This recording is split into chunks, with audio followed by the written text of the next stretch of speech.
So this is Love, Chapter 19. Cinderella had to squeeze her way into the servants' quarters. So many girls had gathered, excitedly chattering, that she could hardly make out Louisa waving to her from the other side of the hall. Another ball, can you believe it? That only means more work for us. There's no chance Madame will let us attend. You wouldn't even let us go to the first one. Cinderella moved faster, threading through the crowd toward Louisa and wishing she could shut her ears. She would have loved to drown in her daydreams. Every snippet of conversation she caught was about the prince. I hear he's looking for a new bride. So he's given up on the girl with the glass slipper? Darting away before she could hear an answer, Cinderella blatantly berated herself. What do I care if the prince is looking for a new bride? I don't have any claim on him. Attention, rang Madame Ermina's voice. I have an announcement. All rumbling amongst the servants ceased. The women quieted, lining themselves against the walls to hear what their mistress had to say, and Cinderella hurried to Louisa's side. Many of you may have heard already, so this will merely be a confirmation. Ermina drew a deep, dramatic breath. There is to be another ball tomorrow night. Tomorrow night? Many of the girls repeated, unable to believe it. But no buts. By the king's command, it is to be even grander than the one before it. Unfortunately, you know what that means.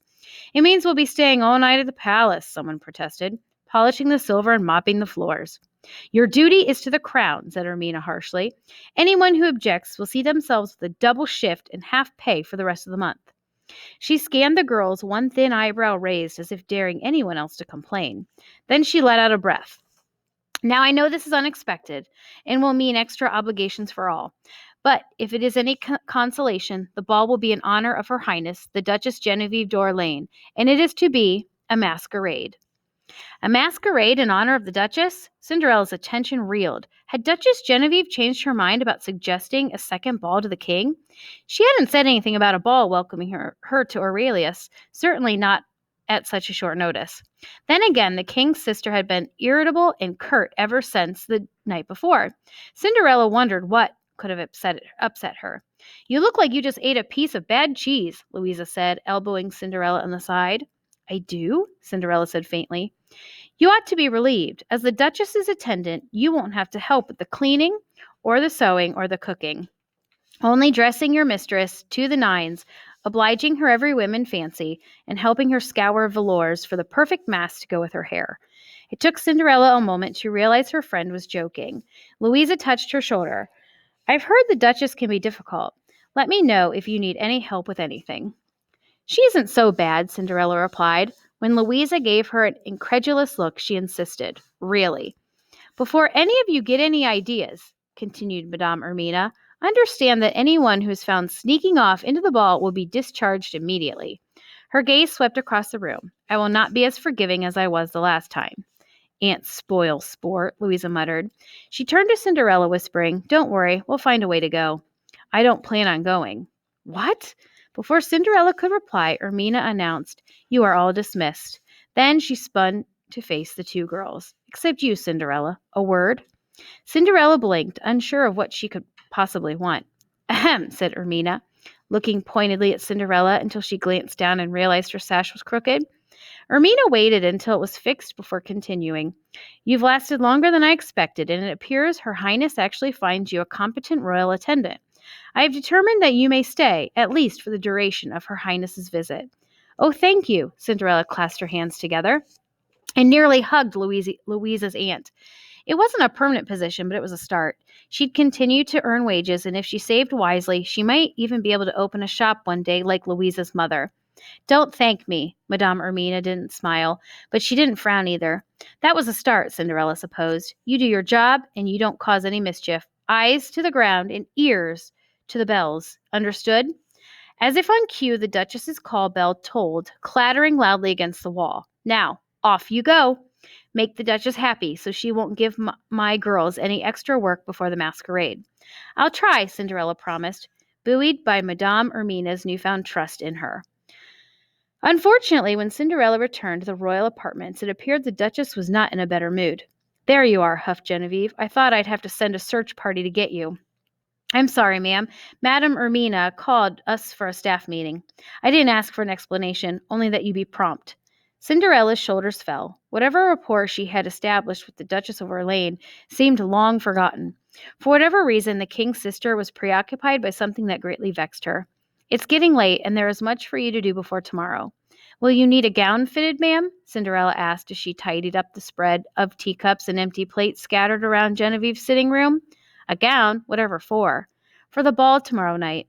Madama Ermina told us it was to be in your honor, so I thought you might want to try on your gown in advance.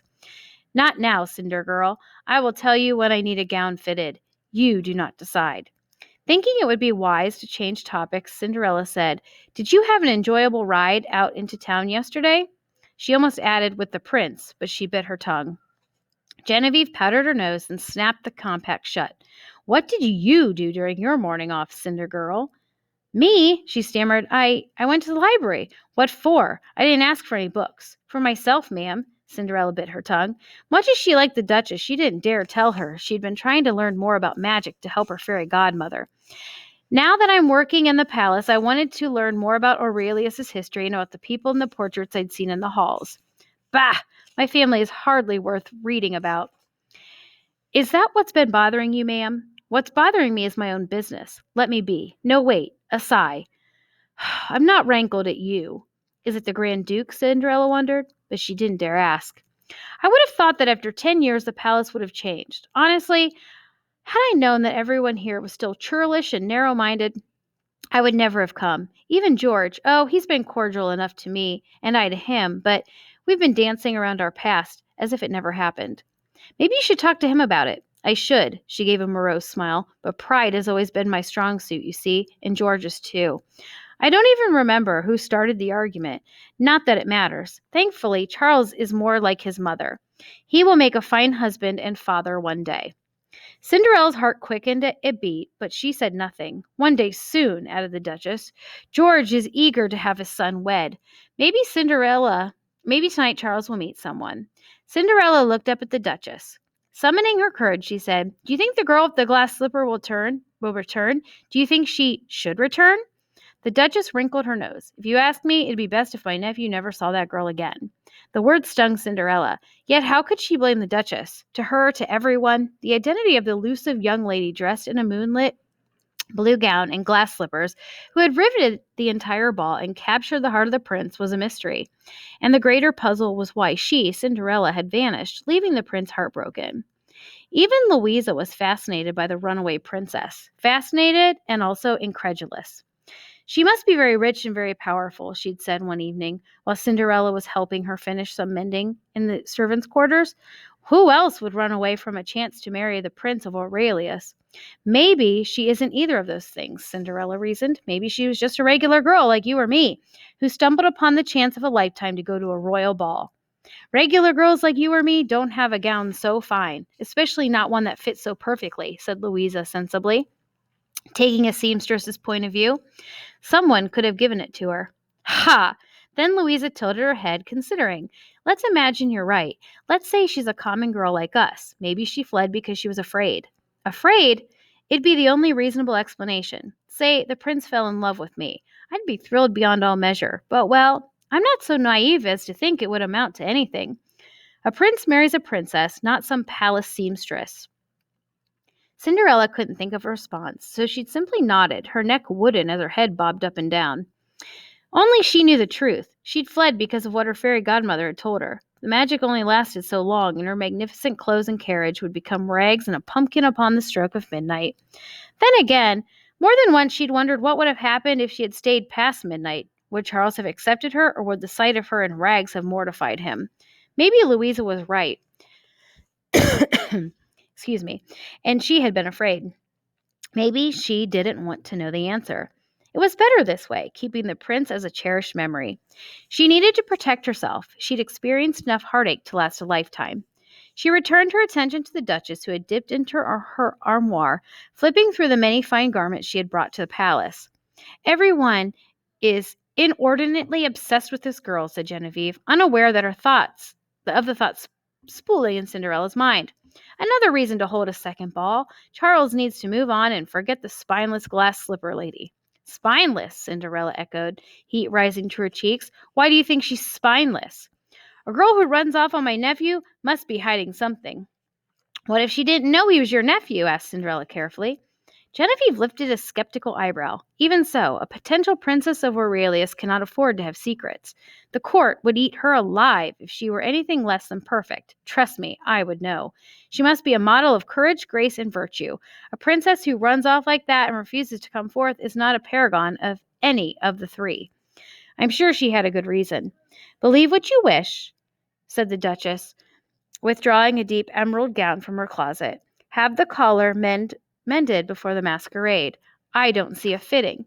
I've been wearing the dress since before you were born, and it still fits." As she folded the gown into the small trunk, Cinderella hesitated. "Do you think the prince loves her?" "I think he's in love with the idea of her," replied the Duchess flippantly, her words echoing Cinderella's fears. "If she were to return to the ball, I'm certain he would propose marriage, but that's only because George is forcing him to." Forcing him to? Cinderella's ears began to ring uncontrollably, the words repeating over and over in her head. She sucked in a breath to calm herself. What do you mean?" "My brother is the one behind the royal proclamation and the ball. George is in such a rush for Charles to find a wife that he vowed my nephew would wed the girl who fit the glass slipper. Honestly, from what I know about this girl, I don't think that such a union would be good for Charles or for Aurelius." Cinderella's hands, clenching the sides of the trunk, shook, and she had to fight to keep her voice from trembling. "I see. Then let's hope she doesn't appear tomorrow." With the hastiest curtsy she could have managed, Cinderella hurried out of the room, ignoring the Duchess's call. "Cinder girl, I wasn't finished with you." Cinderella needed to breathe. Everything felt suddenly hot, and she desperately needed some fresh air, needed to clear her mind of what the Duchess had told her. Her heart ached with disappointment, and try as she might, she couldn't reason it away the way she had whenever her stepmother hurt her. This was new, deeper than the sting of when Charles hadn't recognized her in the palace. To learn that the entire ball had been a ruse to find Charles a wife, that he had all but been forced to choose someone. No, that wasn't the surprising part. That wasn't the hurtful part. What hurt was that Charles had picked her simply because he had to pick someone. And now, if there were another ball, he'd choose the next girl who caught his eye. Maybe she had taken their connection that night for granted, but he had never cared about her in the first place. Of course, there was the fact that he hadn't recognized her. Days later, the pain from seeing him spin away from her and disappear down the corridor, as if she were a perfect stranger, was still fresh. Cinderella's head throbbed as she clutched the trunk, holding the Duchess's dress tighter. Did she care about him? She thought she did, but how many young men had she met while under her stepmother's charge? None. The prince was the first. He'd been so charming, listening to her tentatively as if she were the most important person in the world, and not a servant to be ordered about or treated with callous contempt. His easy smile and warm eyes had won her over, and now here she was, still thinking about him. Maybe she was naive to expect he felt the same as she did, that they had shared something special. Truth be told, it would be foolish of him to marry someone he'd only met once. Besides, she knew nothing about being a princess, and she'd spent enough years under her stepmother's pitiless eye. She didn't need to spend the rest of her life under her entire country's. Cinderella stopped at one of the windows, pressing her hand against the cool glass. Outside, the gardens beckoned, bathed under the cloak of moonlight. They were breathtaking. The hedges rustled under the dim lamplight, swaying to an invisible symphony, and the marble pavilion shone white as pearls. It was late enough that no one would be passing through now. Perhaps she could cut across and make a short detour before heading to her room. Being outside would help her think clearly again. After a long breath, Cinderella pulled away from the window, making for the two doors outside to the gardens. She waited for the guard to open them, but he met her gaze with a penetrating glare. When she tried to enter the doors, he stopped in front of her. "What is your business here?" Cinderella blinked, unsure why the guard had taken such a sharp tone with her.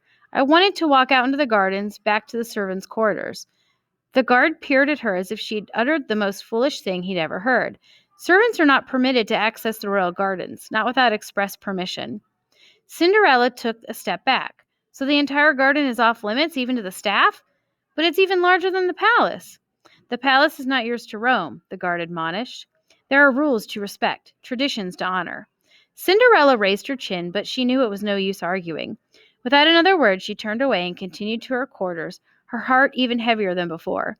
Being around nature had always lifted her spirits. She had grown up helping her mother tend the flowers in her garden, which had once been the pride and joy of the family estate. But after her stepmother had fired her father's staff to save on expenses, the entire yard had fallen into disarray. "Who has any use for a garden?" Lady Tremaine would say. "The flowers can't be sold. Let them die." Cinderella had tried as long as she could to maintain the garden, rising before the sun to nurture her mother's rose bushes and tulips. But one morning she'd found the entire garden trampled by Lucifer. Back then, she'd blamed it on the cat, but now she knew better. Knowing how much her mother's garden meant to her, Lady Tremaine must have let Lucifer loose on the flowers. By the time Cinderella discovered what he had done, the garden had been destroyed, and Lady Tremaine had ordered Cinderella to clean up the dirt. The very next day, her stepmother had a brick path laid over the area so that another garden might never grow there again. The memory still stung, even after all these years, and Cinderella pushed it away. Her stepmother didn't deserve another second of her time, not even in her thoughts. Before long, she'd returned to her room. Setting aside the Duchess's gown, she sat on her bed to give her tired feet a short rest.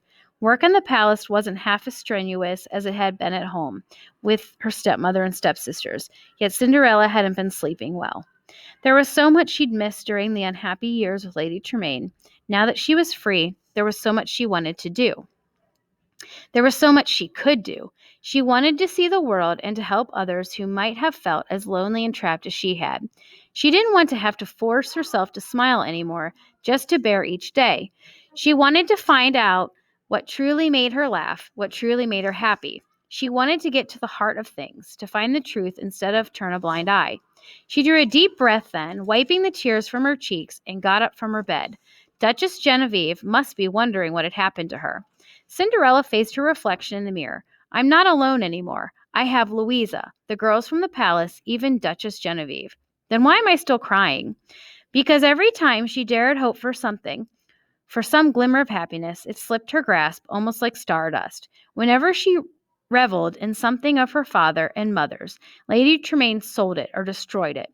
When the Grand Duke was searching for her to bring her to the palace, Lady Tremaine locked her in the tower. When she had finally dared hope someone might care for her, it turned out to be part of a larger ploy. Could any happiness she found actually last beyond midnight? As she splashed her face, trying to wash the redness from her eyes, a shadow flickered behind her. A warm light swelled from the darkness, so bright it illuminated her entire room. Startled, Cinderella turned around, only to find her fairy godmother waiting behind her. "Fairy godmother," she breathed, embracing the older woman. "There, there," Lenore stroked her hair. "I heard you crying, and I felt," she revealed her wand. It felt your sadness. Why the tears, my dear?" "Nothing," said Cinderella quickly. When Lenore raised an eyebrow, she sighed and explained. "I found out the ball was just a scheme for the prince to find a bride, and now there's going to be another one." "Isn't that wonderful news? You can see him again." She swallowed a hard lump lodged in her throat. "No, I'm not allowed to go. Besides, I don't want to. It's just a silly ball, and I want to leave that part of my past behind me." "What makes you think it's a silly ball?" "I have a job in the palace," Cinderella continued without answering. A touch of pride edged her voice as she said, "And I'm free of my stepmother to lead my own life. I wouldn't want to run into her again." Lenore's shoulders softened. "My child," she murmured, "you needn't fear her." "I know, but—" Cinderella pursed her lips. She didn't want to talk about her stepmother anymore. So she had so many questions for her fairy godmother.